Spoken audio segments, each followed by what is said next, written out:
இந்த நாளிலே ஆண்டவர் இயேசுவை தூய ஆவியானவர் வழிநடத்துகிறார். அவருடைய நற்செய்தி பணி, அவருடைய வாழ்வின் பணி, அவருடைய மீட்பின் பணி துவங்குகிற நாளாக இந்த நாள் இருக்கிறது. ஒவ்வொருவருக்குமே இறைவன் ஒரு தனி இலக்கை, வாழ்க்கையின் குறிக்கோளை வைத்திருக்கிறார். இறை வார்த்தை வெளிச்சத்திலே நற்கருணை ஆண்டவருடைய துணையோடு தூய ஆவியானவரை வழிகாட்டுதலோடு நாம் நம்முடைய வாழ்வின் இலக்கை ஒவ்வொரு நாளும் நோக்கி பயணம் செய்ய இந்த வழிபாடு நமக்கு அழைப்பு கொடுக்கிறது. இந்த நாளிலே நானும் நீங்களும் நம்முடைய அழைப்பை, நம்முடைய வாழ்வை உணர்ந்தவும் அதற்கேற்ற பரிசனை கடவுள் தருவார் நம்பிக்கையை வளரவும் வாழவும் அர்ப்பண உணர்வோடு இந்த பணியினை நாம் இணைந்து மன்றாடுவோம். தூய முறை நிகழ்வுகளை தகுதியோடு கொடுக்க நம் பாவங்களை ஏற்றுக்கொண்டு மனம் வருந்தி மன்னிப்பு கேட்போம்.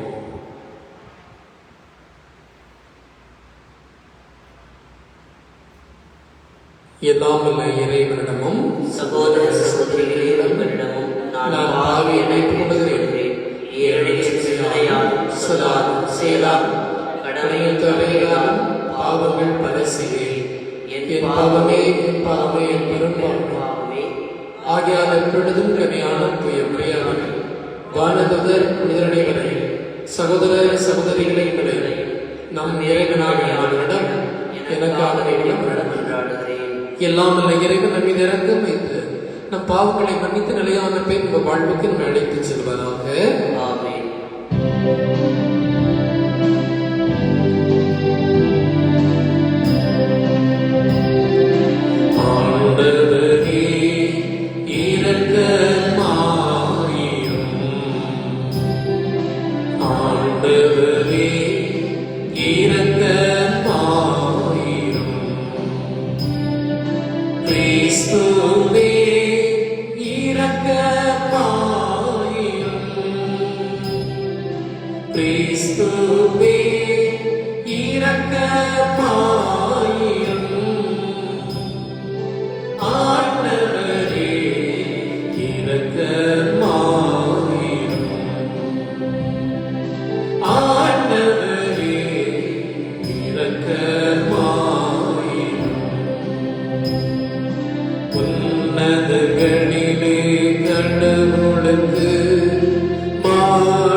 எங்கள் செயல்களை உமது திருவுளத்திற்கு ஏற்ப நெறிப்படுத்திடும். இவ்வாறு அந்த திருமகனின் பெயரால் நாங்கள் மிகுதியான நற்செயல்கள் புரிந்திட தகுதி பெறுவோமாக. உம்மோடு தூயாமையாரின் ஒன்றைக்கு நிறைவனாக என்றென்றும் வாழ்ந்து ஆட்சி செய்கின்ற வழியாக உம்மை மன்றாடுகின்றோம்.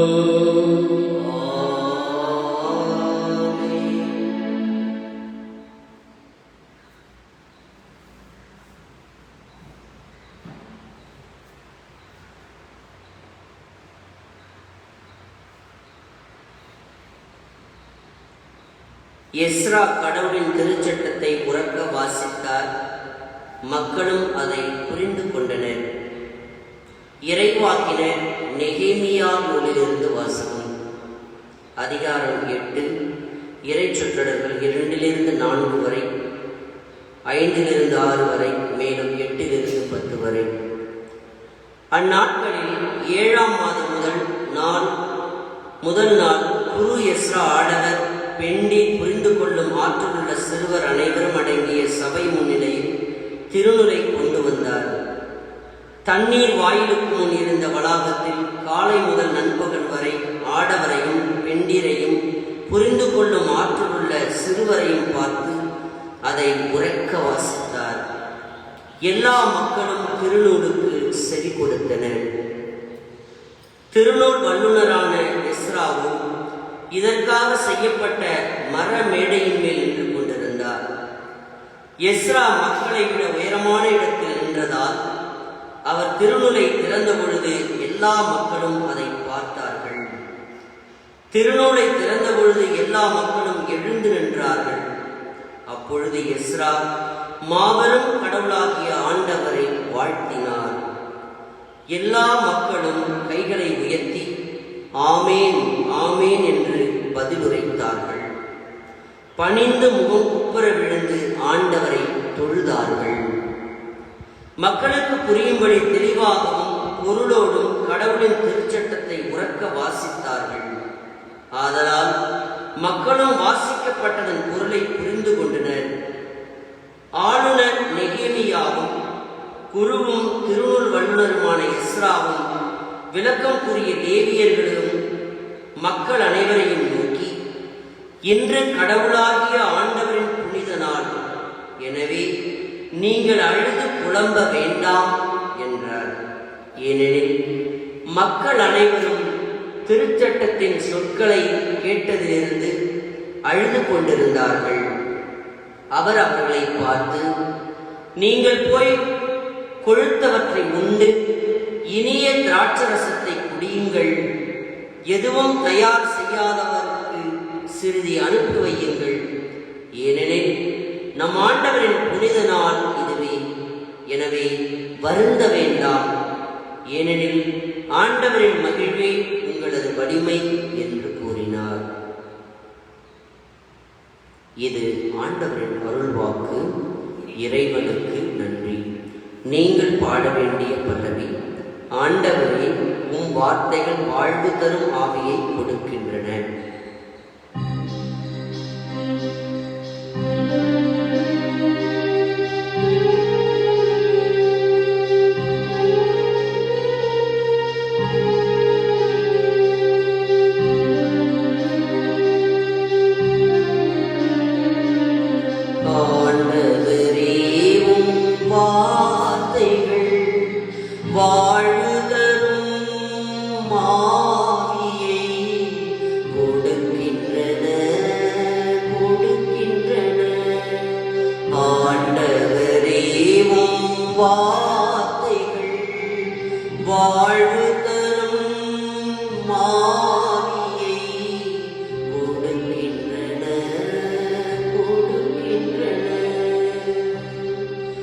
ஆண்டவரின் திருச்சட்டம் நிறைவானது, அது புத்தியில் அளிக்கின்றது.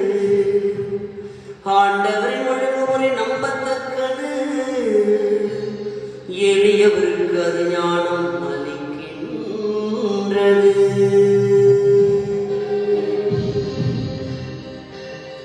ஆண்டவரே, உம் வார்த்தைகள்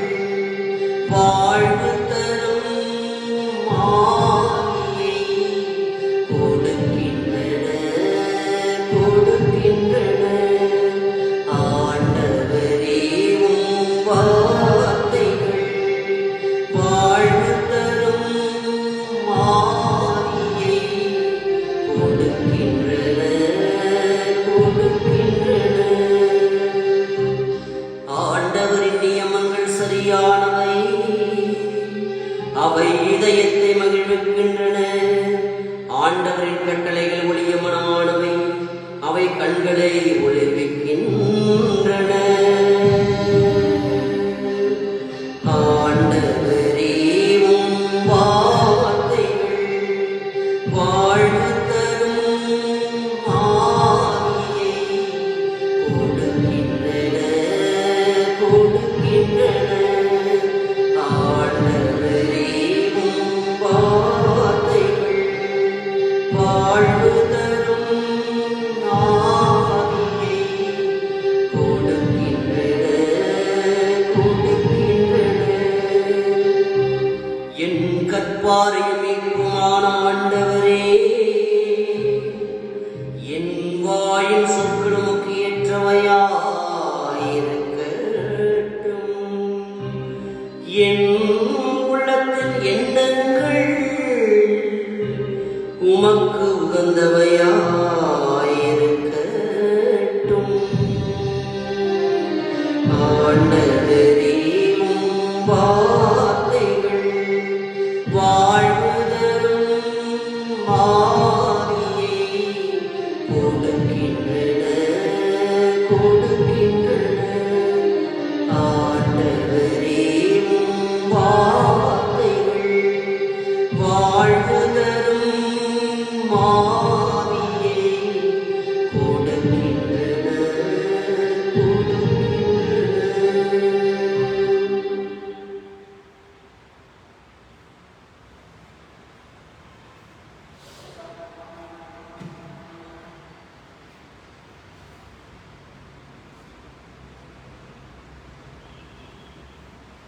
இரண்டாம் வசனம். நீங்கள் கிறிஸ்துவின் உடல், ஒவ்வொருவரும் அதன் தனித்தனி உறுப்புகள். திருத்தூதர் பவுல் கொரிந்தியருக்கு எழுதிய முதல் திருமுகத்திலிருந்து வாசகம்.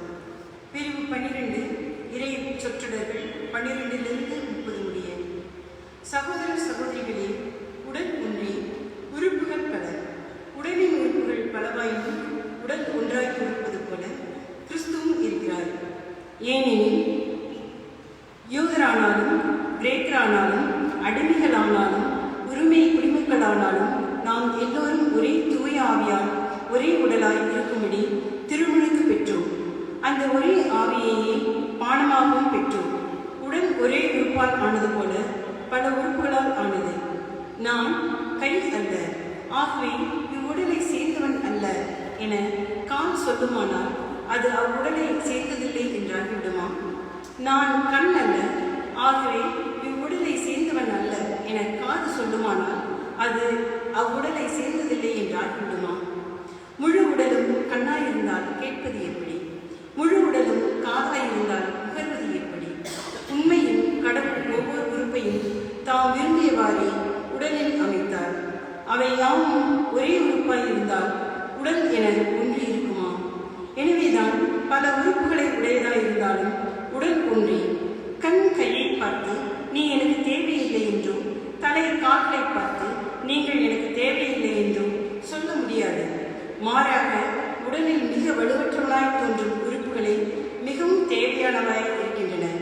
உடலின் மதிப்பு குறைவான உறுப்புகள் என நமக்கு தோன்றுபவற்றுக்கு நாம் மிகுந்த மதிப்பு கொடுக்கின்றோம்.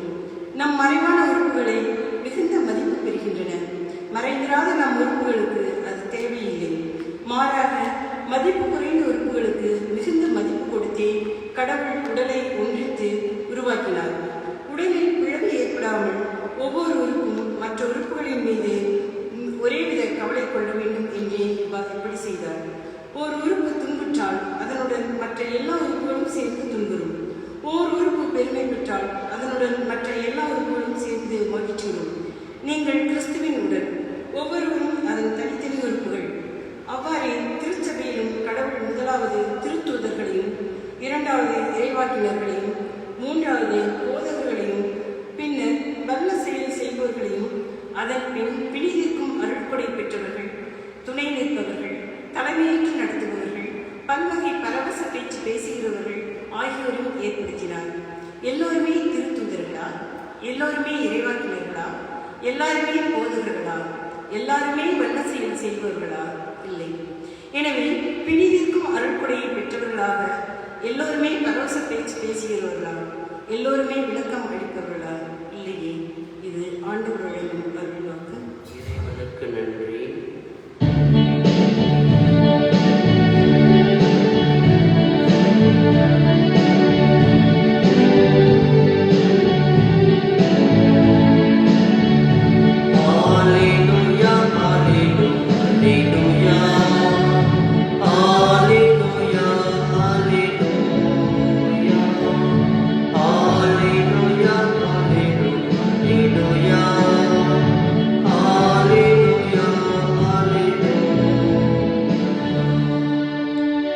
ஏழைகளுக்கு நற்செய்தி அறிவிக்கவும், சிறைப்பட்டோர் விடுதலையுடன் அறிவிக்கவும் ஆண்டவர் என்னை அனுப்பியுள்ளார். அல்லேலூயா, அல்லேலூயா, அல்லேலூயா, அல்லேலூயா, அல்லேலூயா, அல்லேலூயா, அல்லேலூயா,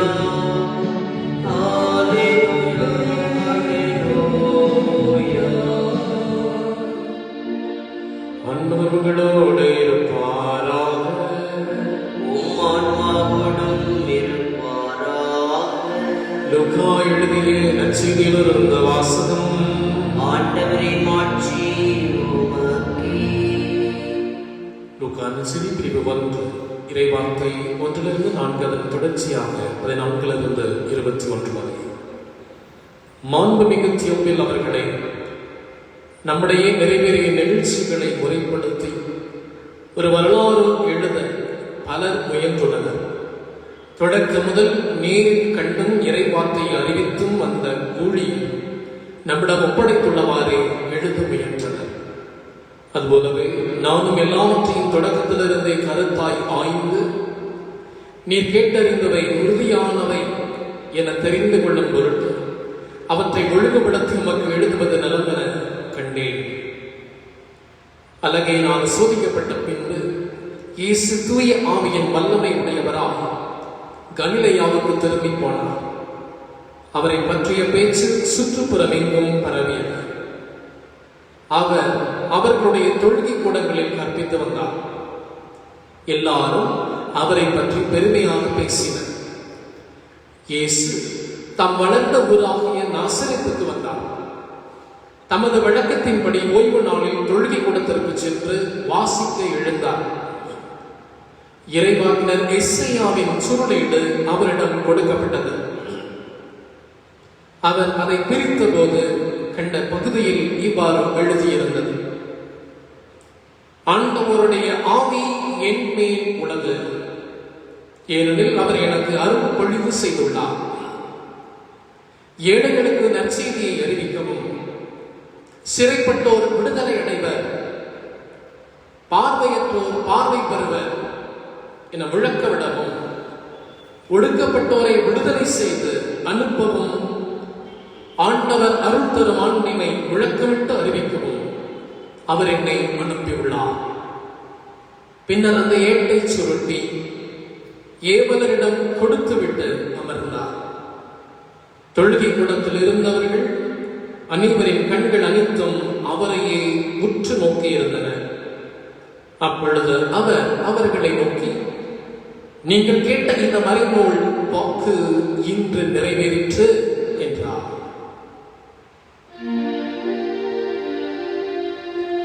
ஆண்டவரின் அருள்வாக்கு. கிறிஸ்துவே உமக்கு புகழ்.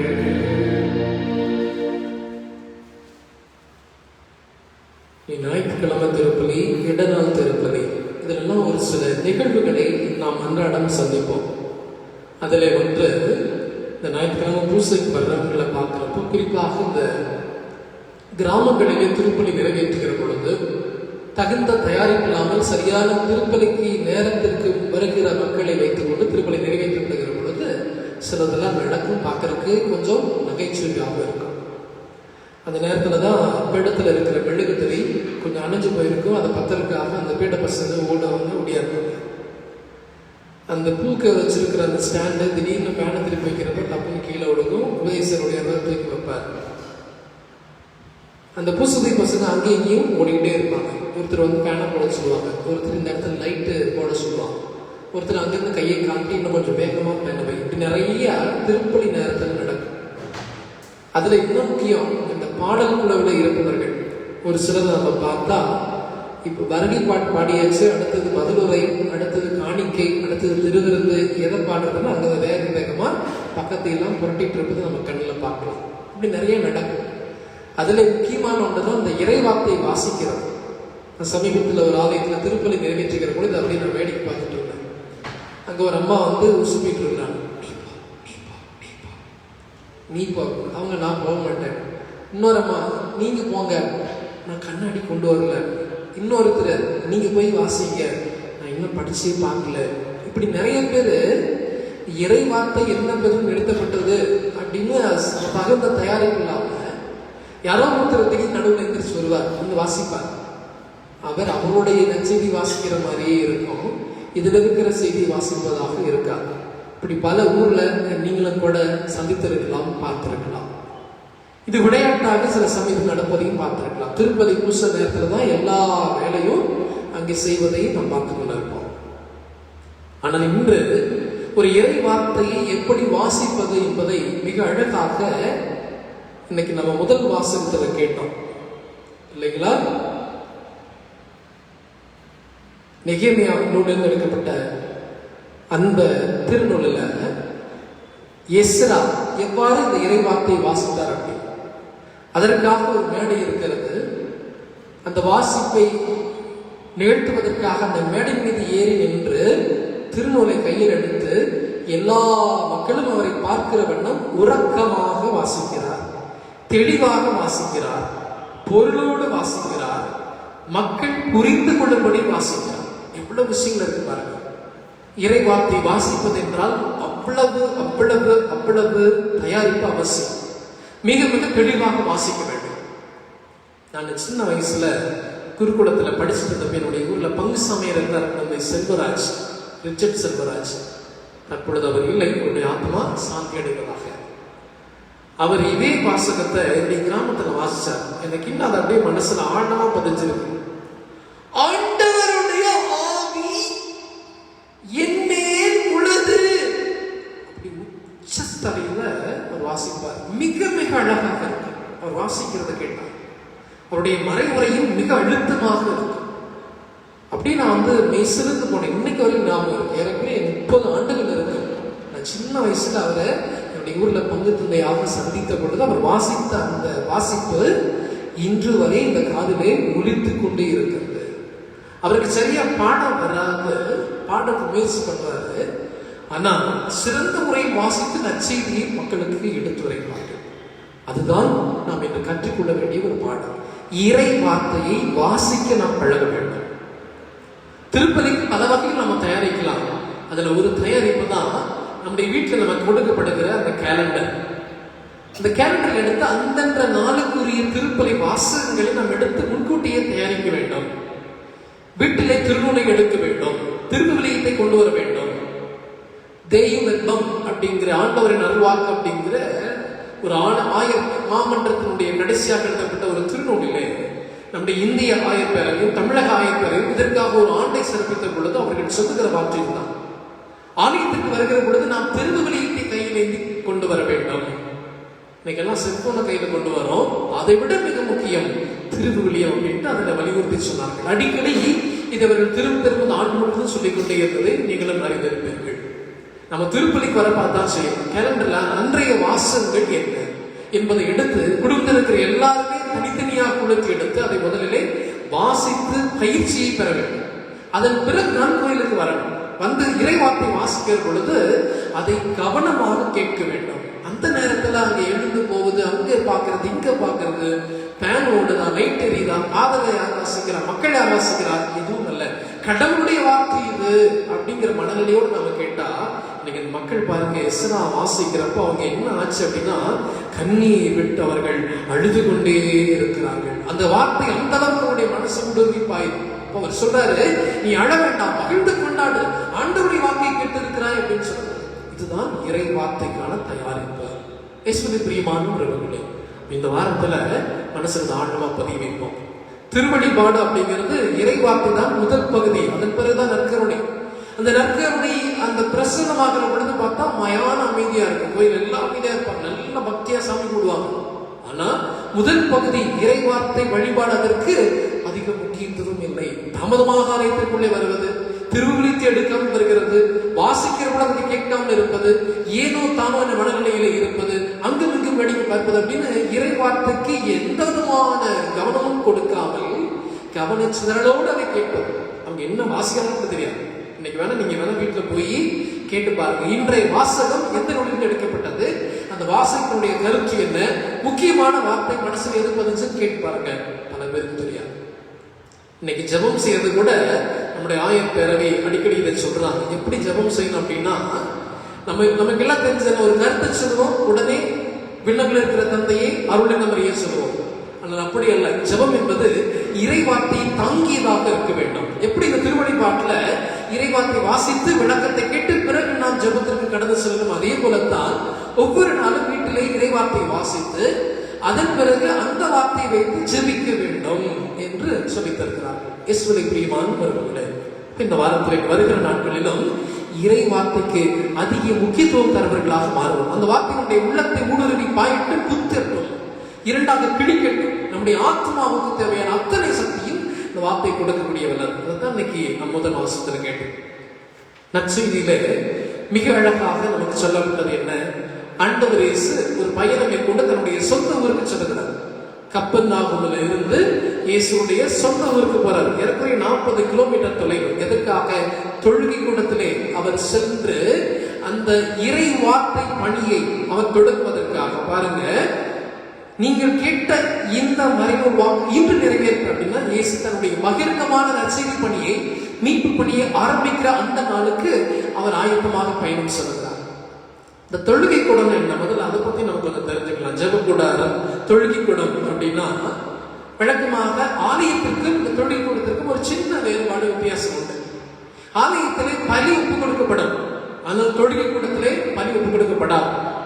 அங்க பார்த்தா ஒவ்வொரு ஓய்வு நாளிலும், அதாவது யூதர்களுடைய வழக்கப்படி சனிக்கிழமையிலே கடவுளை சென்று அவர்கள் சேர்ந்து அந்த தொழுகை கூடத்திலே இறை வார்த்தையை வழிபாடாக வாசித்து அந்த நேரத்தில் அவர்கள் ஒவ்வொரு வாரமும் தங்களை அர்ப்பணிக்க வேண்டும். இது அந்த அவனுடைய பழக்கம். இந்த யூத வீடுகள்லாம் பார்த்தா ஒரு 10 வீட்டுக்கு ஒரு தொழுகை கூடத்தையாவும் ஒரு ஜெப கூடத்தையாவும் வைத்திருப்பார். அந்த இடத்துல 3 பகுதிகள் இருக்கு. அதுல முதல் பகுதி வழிபாட்டு பகுதி. அங்கதான் விண்ணப்பங்களை மக்கள் எடுத்து ஜெபிக்கிற பகுதியாக இருக்கு. இரண்டாவது பகுதி இறை வாக்கு பகுதி. அந்த இறை வார்த்தை வாசிப்பதற்காக நடத்தை ஒதுக்கியிருப்பார். மூன்றாவது விளக்கு உரைக்கான பகுதி. அந்த வார்த்தை யார் வாசிக்கணும், அந்த யார் விளக்கு உரை கொடுக்கணும் அப்படிங்கிறது நிர்ணயம் செய்து அவர்கள் அந்த இடத்துல மக்களுக்கு போதைக்கு இடம். இந்த ஒவ்வொரு வாரமும் அந்த சனிக்கிழமையில யூதர்கள் அங்கு சென்று இதை செய்து கொண்டே இருப்பார்கள். அது மட்டுமல்ல, சிறு குழந்தைகள் இந்த ஜெபக்கூடத்தில் அவங்க இருந்து இறை வார்த்தையை மனனம் செய்வார்கள், மனப்பாடம் செய்து கொண்டே இருப்பார்களா. இன்னைக்கெல்லாம் எப்படி இந்த மசூதியில ஒரு சில இடங்களை நம்ம பார்ப்போம், சிறு பிள்ளைகள் ஏற்கனவே 16 வயசு வரை பள்ளிக்கூடத்துக்கு போக மாட்டாங்க. அந்த மதராசிலேயே இருந்து அங்க இருக்கிற எல்லா வேத சத்தியங்களையும் அவர்கள் கற்றுக்கொள்ள முயற்சி எடுக்கிறார்கள். இந்த குர்ஆன்ல இருக்கிற எல்லா பகுதிகளையும் கற்றுக்கொள்ள மனப்பாடம் செய்ய முயற்சி செய்யணும். அதே போலத்தான் பிறமர சகோதரர்கள், இந்த ஐயர்கள், பிராமின்ஸ் கூட நம்ம சகோதரர்கள் பார்க்கிறோம். சின்ன வயசுலயே அந்த குழந்தைங்க எல்லா ஜபங்களையும் மனப்பாடம் செய்கிறார்கள். இதுதான் உங்களுடைய கலாச்சாரம். இதைத்தான் நானும் செய்கின்ற அழைக்கப்படுகிறோம். என்னாகணும், சின்ன வயசுலேயே குழந்தைகளுக்கு விவிலியத்தின் பகுதிகளை மனப்பாடம் செய்ய கற்றுக் கொடுக்க வேண்டும். 10 வீட்டுக்கு ஒரு வீடு. இன்னைக்கு அதைத்தான் நம்ம இன்னும் கொஞ்சம் இந்த காலத்துக்கு ஏற்ற வகையில அன்பியம் என்று மாற்றியிருக்கோம். ஆக அன்பியத்துல தான் இந்த இறைவார்த்தை எடுத்து அதை வாசித்து தியானித்து ஜெபித்து அங்க இருக்கிறவங்களோட விளக்கு உரையை பெற்றுக்கொண்டு சின்ன சின்ன அளவுல விவிலியத்தின்படி பாட வேண்டும். இதுதான் நமக்கு திருச்சபை வலியுறுத்துகிறது. ஆக சின்ன குழந்தைங்க மனப்பாடம் செய்ய வேண்டமாக துணை கூட இருந்துச்சு. அது மட்டுமல்ல, அது நீதிமன்றமாக இருந்துச்சு. சின்ன சின்ன வழக்குகள், சின்ன சின்ன பிரச்சனைகள் ஊர்ல, கிராமத்துல, வீட்டுல வருகிற பொழுது அதையெல்லாம் தீர்க்கிற இடமாக தொழில் கூட இருந்ததை நாம் பார்க்க முடியும். அந்த இடத்துக்கு தான் இயேசு இந்த வழக்கமாக செல்கிறார் அப்படின்னு வார்த்தை பயன்பட்டது. வழக்கமாக அப்படின்னா எல்லா யூதர்களுமே இதை வாரம் தவறாமல் செய்வார்கள். அப்போது இயேசுவும் சொல்லுகிறார், அந்த நேரத்துல தான் அவருக்கு கொடுக்கப்பட்ட தொகுதி. அந்த பகுதியை நம்ம வாசிக்கிறோம். அங்க பழக்கமா பார்க்கலாம். அதுல என்ன செய்வாங்கன்னா, முதல்ல அந்த வழிபாட்டுல முதல்ல தோரா, அதாவது 5 நூல்கள், திருச்சட்ட நூல்களை வாசிப்பார்கள். அதன் பிறகு திருப்பாடலை வாசிப்பார்கள், விண்ணப்பங்களை எடுப்பார்கள். இப்படி என்ன செய்வாங்க? அது போல தான் இயேசு ஒரு நாள் இந்த தொழுகை கூடத்திற்கு செல்லுகிறார். வழக்கமாக எல்லா இந்திரரும் செய்து போல இயேசு இங்கே சொல்லுகிறார்.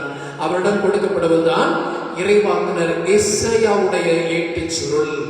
ஏட்டுச்சுருள் அப்படின்னா பிப்பரஸ் அப்படிங்கிற ஒரு இடையில எழுதப்பட்ட ஒரு சொல். இன்னைக்கு எப்படி நம்ம புத்தகமும் அது போல அந்த காலத்துல சுருள்களில் தான், ஏட்டு சுருளில் தான் மொழியை எழுதி வைத்திருந்தார். அதை எடுத்து இயேசு வாசிக்கிறார். பாருங்க, அவர் வாசிக்கிற பொழுது அவர் வாழ்க்கையை அவர் அந்த இடத்துல எடுத்து சொல்லுகிறார். இறைவாக்குனர் எசேயாவுடைய வாக்கு ஆண்டவர் இயேசுவிடத்தில் நிறைவேறுகிறது. என்ன அதனுடைய சாராம்சம் அப்படின்னு பார்த்தா, இறைவனுடைய திட்டம் இயேசுக்கு என்ன அப்படிங்கிறது அங்கே தெளிவுபடுகிறது. அதுல முதல்ல ஏழைகளுக்கு நற்செய்தி, 2 சிறைப்பட்டோருக்கு விடுதலை, 3 பார்வையற்றோருக்கு பார்வை, 4 ஒடுக்கப்பட்டோருக்கு விடுதலை உணர்வு, 5 ஆண்டவர் அருள் தருகிற ஆண்டினை அறிவிக்க. இந்த அத்தனை சாராம்சங்களும் இயேசுடைய வழி நடந்ததா அப்படின்னு பார்த்தா முழுமையாக நிறைவேற்றது. அதான் இயேசு கடைசியா சொன்னாரு, இன்று நீங்கள் கேட்ட இந்த மறைநூல் வாக்கு நிறைவேறிற்று அப்படிங்கிறார். இனி வர்ற நாட்கள் அல்ல, எப்போ இயேசு பணி வாழ்வை ஆரம்பித்தாரோ அந்த நாளே இந்த வார்த்தை அனைத்தும் நிறைவேறிற்று என்று சொல்லுகிறார். எந்த அளவுக்கு இயேசு பாருங்க தன்னுடைய வாழ்க்கை முழுமையை இந்த இறைவார்த்தை வழியாக வாழ்ந்து காட்டியிருக்கிறார். அவர் செய்வதற்கு முன்பாகவே இதைத்தான் செய்ய போகிறேன், கண்டிப்பாக இந்த வார்த்தை அனைத்தும் நிறைவேறும் என சொந்தமாகத்தான் நிறைவேறிற்று என்று முற்று பெறுவதை போல இங்கே சொல்லுகிறார். அதனால் அதன் பிறகுதான் மக்கள் எல்லாரும் தெரிந்து கொள்கிறார். உண்மையாக இந்த ஏழைகளுக்கான நற்செய்தி தெரிவிக்கப்படுகிறது, நோய்வாய்ப்பட்ட விடுதலை பெறுகிறார்கள், கண் தெரியாத கண் பார்வை கிடைக்கிறது, ஒடுக்கப்பட்டு கிடக்கிற அங்குக்கு கிடக்கிற சிறைப்பட்டு கிடக்கிற எல்லாருக்கும் விடுதலை கிடைக்கிறது. எல்லாவற்றையும் விட ஆண்டவர் அருள் தருகிற ஆண்டு, அதாவது மீட்பின் நாள், மீட்பின் பரிசன்னம் அத்தனை பேருக்கும் தரப்படுகிறது. இதுதான் இயேசுவின் வாழ்விலே அவர் கற்றுக்கொண்ட, அவர் போதித்த மிக அற்புதமான ஒரு போதனை. இதெல்லாம் எப்ப நடந்துச்சு? தொழுகை கூடத்திலே இயேசு ஆண்டவர் தம்முடைய திட்டத்தை, விண்ணக தந்தையுடைய விருப்பத்தை நிறைவேற்ற தன் பணியை ஆரம்பிக்க தொடங்குகிறார். இந்த அடிப்படையில் நாம் மிக யோசிச்சு பார்க்கலாம். நாமும் இறை வார்த்தை வாசிக்க பழக வேண்டும். எப்படி? 2 நிலைகளை சிந்திக்கணும். ஒன்று, இன்னைக்கு விவிலியத்தை எடுத்துட்டு நம்ம வாசிக்கிறப்போ நமக்கு இந்த வாசகம் எதை சொல்லுகிறது அப்படிங்கிறத 2 வகையில புரிஞ்சுக்கணும். ஒன்று, அந்த காலத்துல திருவுடையம் எழுதப்பட்ட மொழி, அதனுடைய வரலாறு, அதனுடைய அனுபவம், அந்த காலத்தில் இருக்கின்ற கலாச்சாரம், அங்கிருந்த மக்களுடைய பண்பாடு, அவருடைய வாழ்க்கை அனுபவம், இது எல்லாவற்றையும் நாம் கண்முன் கொண்டு வர வேண்டும். இதை எக்ஸசிட்டிக்கல் ரீடிங் அப்படின்னு சொல்லுவாங்க, அல்லது விளக்கு முறை அப்படின்னு சொல்லுவாங்க. அப்போ ஒரு விடயத்தின் பகுதியை நம்ம எடுக்கிற பொழுது அதை வாசிக்கிறப்போ அது அந்த காலத்துல அந்த மக்களுக்கு, அதாவது முதல் நூற்றாண்டிலே வாழ்ந்த மக்களுக்கு எவ்வாறு சொல்லப்பட்டது என்பதை முதலில் நாம் அறிந்து கொள்ள முயற்சி எடுக்க வேண்டும். அப்படி எடுத்து சும்மா இஷ்டத்தையும் வாசிக்க கூடாது. டெக்ஸ்ட் புக் மாதிரி, சாதாரண புத்தகத்தை வாசிக்கிற மாதிரி வாசிப்பதை நம்ம நிற்கணும். மாறாக இது போல அந்த காலத்துல இந்த வார்த்தை எழுதப்பட்ட பொழுது அங்கிருந்த மக்களுடைய மொழி, பண்பாடு, கலாச்சாரம், நாகரிகம், அனுபவம் இதெல்லாம் எப்படி அவங்களுக்கு இருந்துச்சு அப்படிங்கிறத முதல்ல நம்ம கற்றுக்கொள்ள வேண்டும். அதன் பிறகு 2வது நிலையிலே, இது 21ஆம் நூற்றாண்டு, இந்த நாளிலே, இந்த நேரத்திலே, இந்த பொழுதிலே இந்த வார்த்தை எனக்கு என்ன சொல்ல வருகிறது, கடவுள் எனக்கு, என் குடும்பத்திற்கு, என் பங்கு மக்களுக்கு, என் அன்பியத்திற்கு, என்னுடைய உறவுகளுக்கு இந்த வார்த்தை வழியாக என்ன சொல்வது என்பதை நாம் உணர வேண்டும், கூர்ந்து கவனிக்க வேண்டும். இது எப்படி நடக்கும் அப்படின்னா, தூய ஆவியானவர் செயல்பட்டார். நம்ம இந்த வார்த்தையை கேட்பதற்கு முன்பாக நம்ம ஒரு வார்த்தை இயேசு சொன்னதை நம்ம கேட்டிருப்போம். ஆண்டவருடைய ஆவி என்மேல் உள்ளது, ஏனெனில் அவர் எனக்கு அருள் பொழிவு செய்துள்ளார் என்பது. ஆக இறை வார்த்தை வாசிப்பதற்கு முன்பாக இறைவனுடைய ஆவியானவர் நம்மை ஆட்கொள்ள வேண்டும். அந்த ஆவியானவருடைய அருள் பொழிவை நாம் அனுபவிக்க வேண்டும். அதன் பிறகுதான் இந்த வார்த்தை நமக்குள் பயணம் செய்யும், நம்முடைய வாழ்வையை மாற்றி அமைக்கும். இயேசு ஆண்டவரை எப்படி இந்த தூய ஆவியானவர் வழிநடத்தினாரோ, அவர் ஆட்கொண்டாரோ, இறைவனுடைய அருள் பொழிவை இயேசு உணர்ந்தாரோ, அதே போல நாம் ஒவ்வொருவருமே இறை வார்த்தை வாசிக்கிற பொழுது தூய ஆவியானவரால் வழிநடத்தப்பட வேண்டும், ஆண்டவருடைய அருள் பொழிவை பெற வேண்டும். அப்படி செய்த பின்பு நாம் இறை வார்த்தை வாசிக்க ஆரம்பித்தால், அதை தியானிக்க ஆரம்பித்தால், அதை ஜெபிக்க ஆரம்பித்தால் நமக்கு எதுவுமே ஆகாது. இன்னைக்கு காலையில என்னுடைய தம்பி ஒருவர் அலைபேசியில தொடர்பு கொண்டு பேசினார். ஆனா ரொம்ப நாள் ஆச்சு மட்டும் பேசி நான் உங்கள்கிட்ட பேசணும்னு கூப்பிட்டேன். பேசிட்டு இருக்கிற நடுவில் ஒரு சின்ன செய்தியை சொல்லிட்டு போனார். என்ன அப்படின்னா, நான் தினந்தோறும் ஜெபமாலையை 10 மணியா பிரிச்சு ஒரு நாள் முழுசு சொல்றேன்.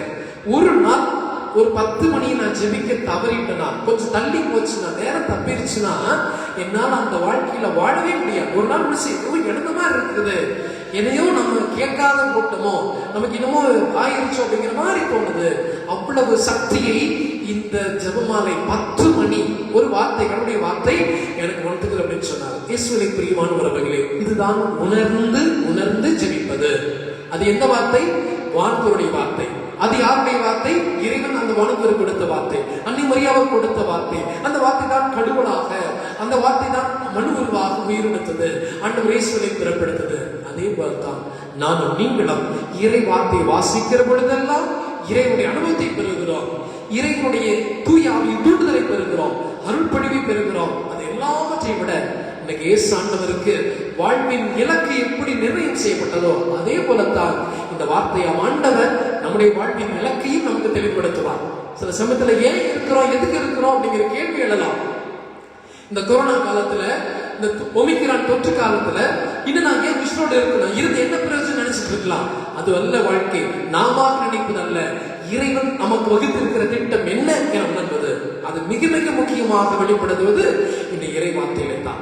ஆண்டவர் இயேசு இந்த திருநூலை கையில் எடுத்து வாசித்த பொழுது அவர் வாழ்வின் மொத்த இலக்கணம் வெளிப்பட்டதை போல நாமும் திருநூலை கையில் எடுப்போம், அதை வாசிப்போம், தியானிப்போம், ஜெபிப்போம். அப்படி செய்கிற பொழுது ஆண்டவருடைய திட்டம், திருமணம் நம்முடைய வாழ்வில் நிறைவேறும். தெய்வீக வல்லமையை கேட்டு திருப்பலியை தொடர்ந்து ஜெபிப்போம். இறைவன் இயேசு நம்ம ஒவ்வொருவரையும் வழிநடத்துவாராக, ஆசீர்வதிப்பாராக.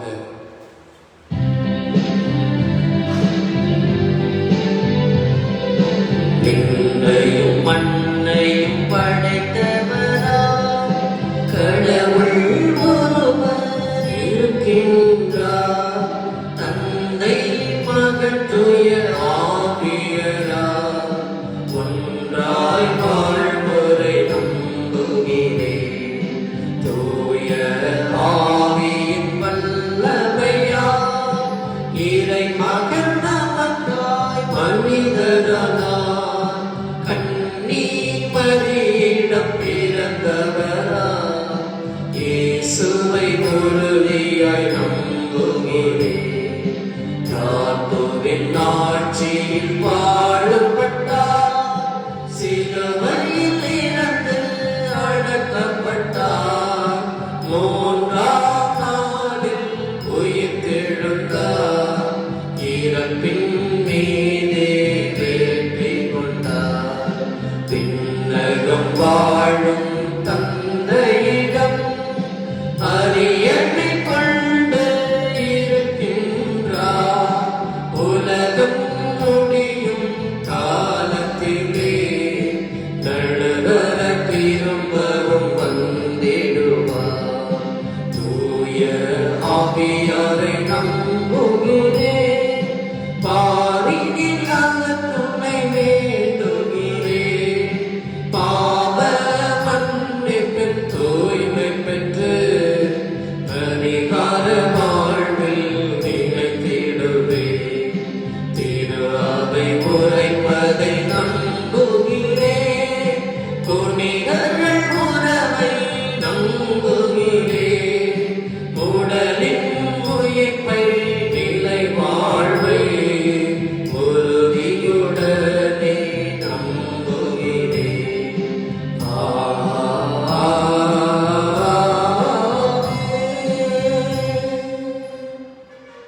ஆண்டவர் இயேசுவுடைய நற்செய்தி பணி ஆரம்பித்து இந்த நாளிலே நாமும் நம்முடைய வாழ்வின் திட்டத்தை, இறைவனுடைய விருப்பத்தை நிறைவேற்றக்கூடியவர்களாக வாழ இறை வார்த்தையின் வெளிச்சத்திலே நாம் இதை கண்டுபிடிக்க வரங்களை கேட்டு பொழுது மன்றாடுவோம். இரக்கமுள்ள தந்தையே, திரு அவைக்காகவும் திருப்பணியாளர்களுக்காகவும் கொண்டாடுகின்றோம்.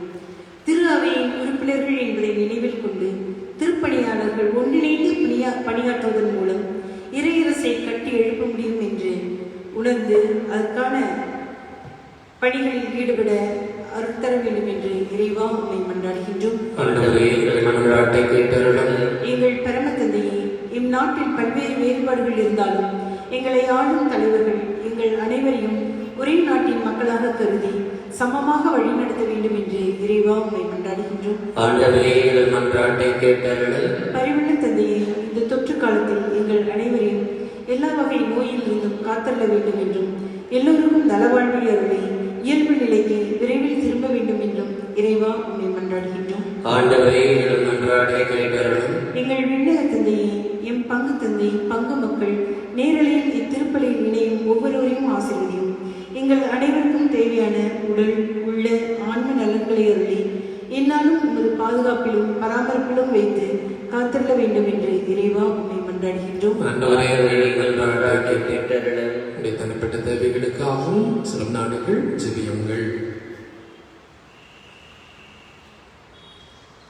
அன்பே உருவான இறைவா, இந்த நாட்களிலே இறைவார்த்தை அதிகமாக வாசித்து அதை தியானித்து ஜெபித்து வாழ்வாக்கக்கூடியவர்களாக உடைய சீடர்களாக எங்கள் ஒருவரையும் மாற்றுவீராக. இறை வார்த்தையின் வெளிச்சத்தில் எங்கள் வாழ்வின் இலக்கை கண்டடைய வல்லமையும் அருளும் தருவீராக. எங்கள் ஆண்டவராக கிறிஸ்து வழியாக மன்றாடுகிறோம்.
சகோதரிகளை நமக்கு கொடுக்கிற திருத்தலை தந்தையாம் இறைவனுக்கு இததாக உடைய ஜெபியுங்கள். ஆண்டவர் தம் திருப்பேரின் புகழ்ச்சிக்காகவும் ஆட்சிக்காகவும் தமது நன்மைக்காகவும் புனித திருவை அனைத்து நலன்களுக்காகவும் உமது கையின்றி ஏற்றுக்கொள்வாராக.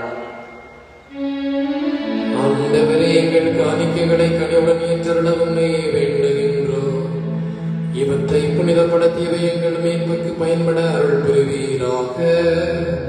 எங்கள் ஆண்டவராகிய கிறிஸ்து வழியாக உம்மை கொண்டாடுகின்றோம். ஆண்டவர் உங்களோடு இருப்பாராக.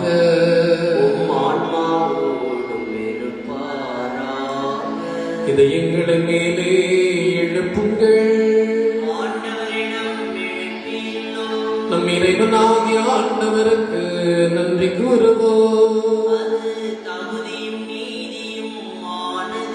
ஆண்டவரே, துயவரான தந்தையே, என்றும் உள்ள இல்லாமல் இறைவா, இந்நாளும் எவ்விடத்திலும் நாங்கள் மக்கள் நன்றி செலுத்துவது நீயாகவே தகுதியும் நீதியுமாகும். எங்கள் கடமையும் மீட்புக்குரிய செயலுமாகும். நாங்கள் வாழ்வதும் இயங்குவதும் இருப்பதும் உண்மையிலேதான். நம்முடலோடு வாழ்க்கையில் நமது பரிவரக்கத்தின் பயன்களை மட்டுமே நாங்கள் நாள்தோறும் அனுபவிப்பதோடு அன்றி இப்பொழுது நிலை வாழ்வின் பிணைகளையும் கொண்டுள்ளோம். ஏனெனில் ஆவியாரின் முதற்கணைகளை பெற்றுள்ள நாங்கள் பாஸ்கா மறைநிகழ்வின் பயணங்களுக்கு என்றும் உண்மை என நம்புகின்றோம். அந்த ஆவியார் வழியாகவே நிரேசுவை சாமி என்று உயிர்த்தெழச் செய்தி. ஆகவே நாங்கள் வானகத்தவர்களோடு சேர்ந்து உம்மை புகழ்ந்தே தியாகடித்துக் கொண்டாடி ஆர்ப்பரிப்பதாவது: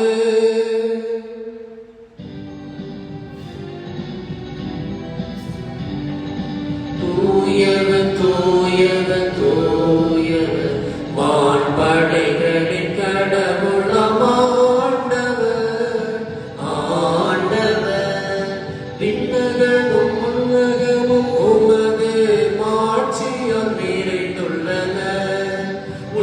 உன்னதங்களிலே ஓசானா, ஆண்டவர் பெயரால் வருகிறவர், ஆசி பெற்றவர்.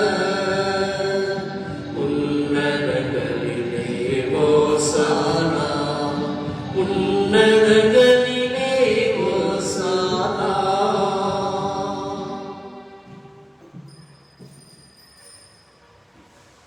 ஆண்டவரே, நீர் மெய்யாகவும் தூயவர், தூய்மை அனைத்துக்கும் ஒன்று. ஆகவே உடைய ஆமையை பழகி காணிக்கைகளை தூய்மைப்படுத்த வேண்டும். இவ்வாறு எங்கள் ஆண்டவர் இயேசு கிறிஸ்து உடலும் இரத்தமுமாகும் இவை மார்பளவாக அவர் பாடுபட உணவு கணிந்து தம்மை கையளித்த போது அப்பத்தை எடுத்து நன்றி செலுத்தியதை பெற்று தம் சீடர்களுக்கு அளித்து கூறியதாவது: அனைவரும் இதிலிருந்து பெற்று உண்ணுங்கள், ஏனெனில் இது உங்களுக்காக கையளிக்கப்படும் என் உடல்.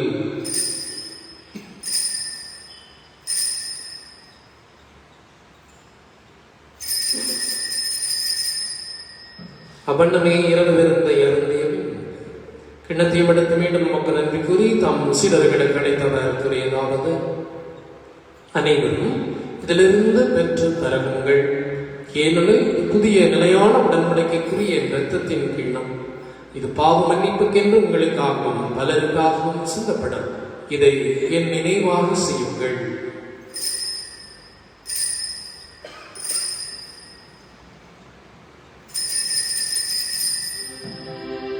நம்பிக்கையின் மறைபொருள். உலகின் மீட்பரே எங்களை மீட்டருளும். உமது சிலுவையினாலும் உயிர்ப்பினாலும் எங்களுக்கு விடுதலை அளித்தவர் நீரே. ஆகவே ஆண்டவரே, நாங்கள் கிறிஸ்துவின் இறப்பினையும் உயிர்ப்பினையும் நினைவு கூர்ந்து வாழ்வு தரும் அப்பத்தை மீட்பளிக்கும் கிண்ணத்தையும் நமக்கு ஒப்புக் கொடுக்கின்றோம். திருமண நமக்கு ஊழியம் புரிய தகுந்தவர்கள் என எங்களை ஏற்றுக்கொண்டீர். எனவே மக்கள் நன்றி செலுத்துகின்றோம். மேலும் கிறிஸ்துவின் உடலில் இரத்தத்திலும் பங்கு கொள்ள எங்களை தூய ஆவியார் ஒன்று சேர்க்க வேண்டும் என நம்மை தாழ்மையுடன் மன்றாடுகின்றோம். ஆண்டவரே, உலகெங்கும் பரவியிருக்கும் இந்த திரு அவையை நினைவு வருடம் எங்கள் திருத்தந்தை பிரான்சிஸ், எங்கள் ஆயர் தாமஸ் அக்வினாஸ், எல்லா திருநிலைகளாக அனைவரோடும் உமது திரு அவை அன்பில் நிறைவு பெற செய்தருளும். மேலும் உயிர்த்தெழும் இதனக்குடன் தீர்ப்புடன் எங்கள் சகோதர சகோதரிகளையும் இறந்தோர் அனைவரையும் இரக்கத்துடன் கொண்டு திருமக வழியோடு ஏற்றருளும். எங்கள் மீதும் இரக்கமாயிரும். கடவுளின் கனித்தாயான புனித மரியா, உடைய கணவரான புனித யோசிப்பு, புனித திருத்துதர்கள், இவ்வுலகில் நமக்கு இருந்தவராய் இருந்த புனிதர் அனைவருடனும் நாங்கள் நிலை வாழ்வில் பங்கு கொள்ளும் தகுதி பெற்று திருமகன் இயேசு கிறிஸ்து வழியாக புகழ் நீத்தவர் உள்ள மன்றாடுகிறோம். இவர் வழியாக இவரோடு இவர் எல்லா பள்ளி இறைவனாகிய தந்தையே, தூயாவியாரின் ஒன்றிப்பு எல்லா புகழும் ஆட்சியும் என்றென்றும் உமக்கு உரியதே.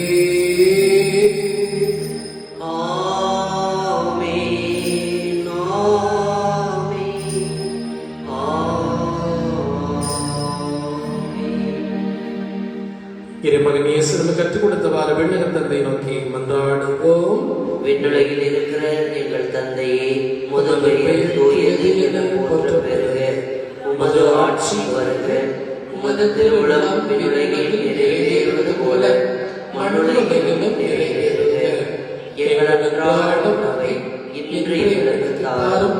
எங்களுக்கு எதிராக குற்றம் செய்வோரை நாங்கள் மன்னிப்பது போல எங்கள் குற்றங்களை மன்னியும். எங்களை சோதனைக்கு உட்படுத்தாதையும் தீமையிலிருந்து எங்களை தவிர்த்தருளும். ஆண்டவரை, தீமை அனைத்திலிருந்து எங்களை விடுவித்து எங்கள் வாழ்நாளில் அமைதியை கனிவுடன் உள்ளவை மன்றாடுகிறோம். மத இரக்கத்தின் உதவியால் நாங்கள் பாவத்திலிருந்து எப்போதும் விடுதலை பெற்று யாதொரு கலக்கமும் இது நிலமாயிருக்குமா நாங்கள் இதை நோக்கி இருக்கும் பேரின்பத்துக்காகவும் இமைப்பதாக இயேசு கிறிஸ்துவின் வருகைக்காகவும் காத்திருக்கின்றோம். ஏனெனில் ஆட்சியும் வல்லமையும் ஆட்சியும் என்றென்றும் உமதே. ஆண்டவரே இயேசு கிறிஸ்துவே, அமைதியை உனக்கு விட்டு செல்கின்றேன், என் அமைதியை உங்களுக்கு அளிக்கிறேன் என்று திருத்துவர்களுக்கு மொழிந்தது. எங்கள் பாவங்களை பாராமல் திரு அவையின் நம்பிக்கையை நோக்கி உமது திருவிழத்திற்கு ஏற்பதற்கு அமைதியும் ஒற்றுமையும் அளித்திருப்பீராக. என்னென்றும் வாழ்ந்து ஆட்சி செய்கின்றவர் நீரே. ஆமென். ஆண்டவருடைய அமைதி உங்களோடு என்றும் இருப்பதாக. ஆன்மாவோடும் இருப்பதாக. ஒருவருக்கு ஒருவர் அன்பின் மகிழ்ச்சியை பகிர்ந்து கொள்வோம்.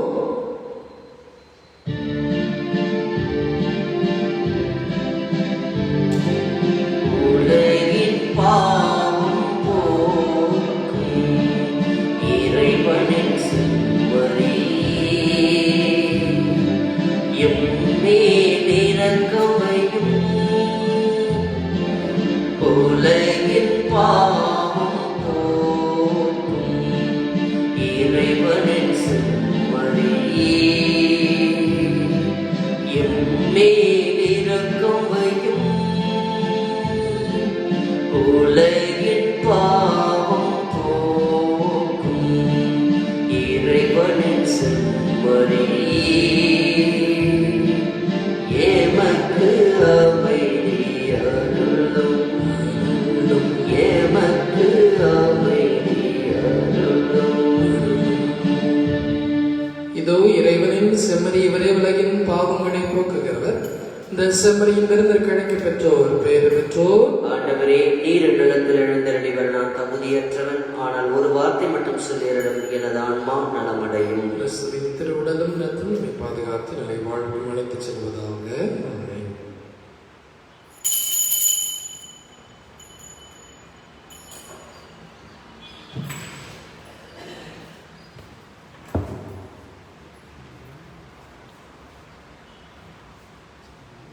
ஆமென்.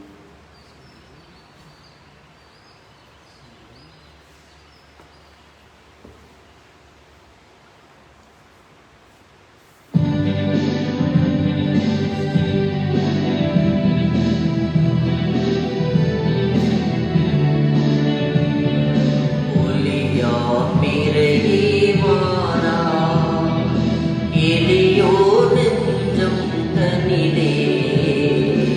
ஒலியா மிரையே வாரா, ஒலியா மிரையே வாரா, எளியோர் நெஞ்சம் தனிலே. ஒலியா மிரையே வாரா.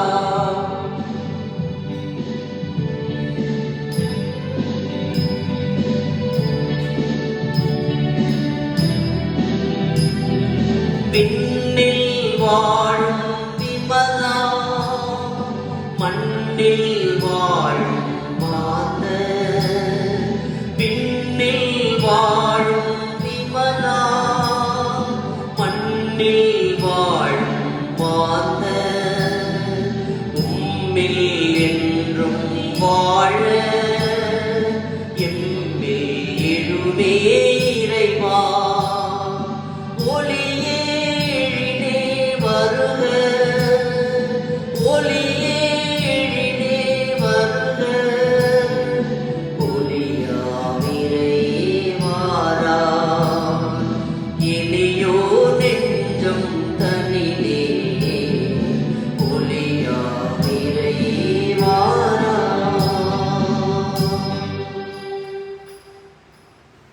ஆயர் மாமன்று நிறைவேண்டல்.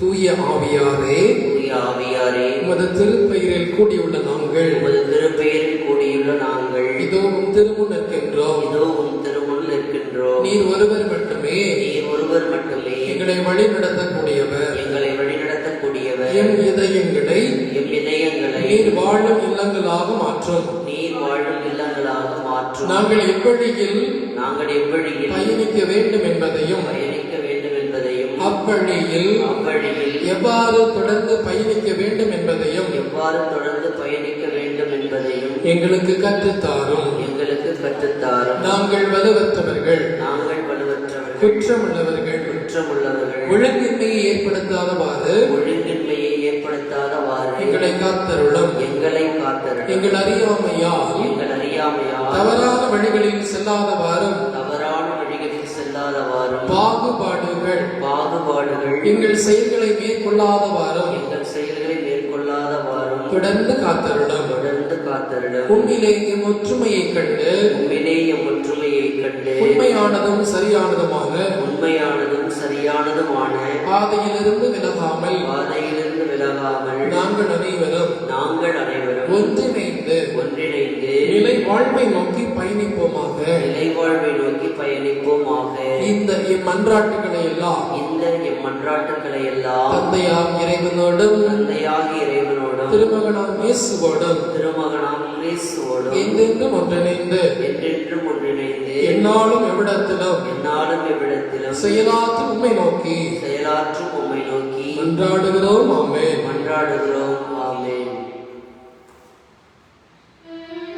மன்றாடுவோமாக. எல்லாம் வல்ல இறைவா, எங்களுக்கு அருள் புரிய உம்மை வேண்டுகின்றோம். அதனால் புத்திரனுக்கு அருளை பெற்றுள்ள நாங்கள் உமது கொடையை முன்னிட்டு என்றும் பெருமை கொள்வோமாக. எங்கள் ஆண்டவராகிய கிறிஸ்து வழியாக உம்மை மன்றாடுகிறோம். ஆண்டவர் உங்களோடு இருப்பாராக.